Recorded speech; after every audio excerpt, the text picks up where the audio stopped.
This video shows how to set up the HinksPix Pro version 1, 2, and 3 for use with DMX 1990 or DMX 1.11.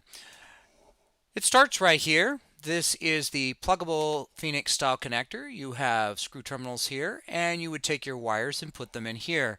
If you have a XLR type cable, you can put them in, or if you use a Cat 5 type cable, that is okay. You can see that the board is clearly labeled ground, negative DMX, positive DMX, and you simply just reconnect all of your wires here and run them out of the controller. You can then daisy chain onto multiple devices in most cases. So let's say that you have multiple moving heads or par cans or snow machines. You can then daisy chain. Now, don't forget that you do need to set up your devices with the appropriate DMX addresses within a universe. This is outputting only one universe of data. It does not put out multiple universes. So we can put out up to 510 channels. So now let's go ahead and switch over to our controller here.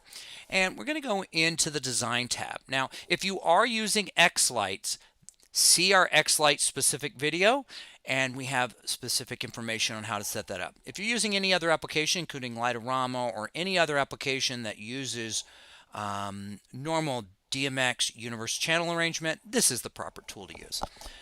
We want to go ahead and access the web interface. You should already have access to this. If not, see our other videos. Then go to the Design tab. Now, it's important to understand that you do need an SD card that is compatible with the HinksPix Pro controller. See our website for more details. The SD card is used to store your particular configuration. Now, in this particular setup, we are not going to go through the entire process of setting up all the possible outputs, as this is mainly focused on our DMX output port. So, just to make it more realistic, I'm just going to go ahead and indicate that we have an SPI board, and we'll just put test SPI output, and I'll go ahead and just say add more strings. Here we're going to just say DMX 1990 output, and all I've done here is put this in the string section. Now again, you would also normally have many things listed here depending upon how many boards you have. So let's just pretend that we put on our SPI output, we put 170 or 510 channels.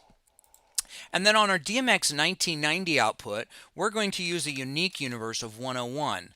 Now, the next thing you need to do is put in the maximum number of channels, starting with 1, you want to run. It must be in a multiple of 3. So you could put in 3, you could put in 6, or you could put in 510, which is 170 pixels worth, 3 times 170 being 510. You cannot output to 512. This is just a limitation of this design. Now, what we're also going to now do is we need to go up here and we need to map the DMX. So put a checkbox in the DMX field, and I'll just temporarily map our SPI.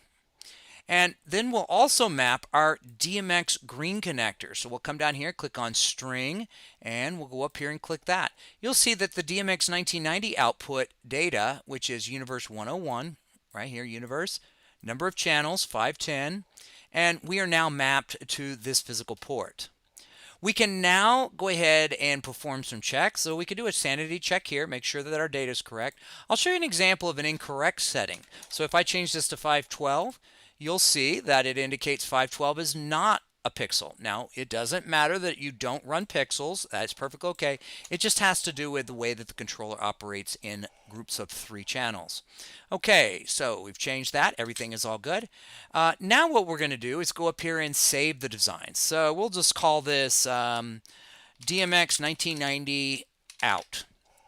And what we'll do is we'll say save design and do a check. It says it's been saved. We click OK. Everything is good, no errors, and we're now saved with this configuration. This does not load the configuration. We then need to go into miscellaneous settings, manage controller configuration, and we need to go to our DMX 1990 setup. Now, you can see that we could load many different configurations. This is very useful if you're setting up your shows to have various different configurations. But in this particular case, we're going to load our DMX 1990 out. We're going to click the Install Selected configuration, and it says you have done that. Click Reset. Click OK. And then we'll go over to this Reset. And we will go ahead and reset the controller. And we'll be back in just a second after this reboots. Our controller has now rebooted.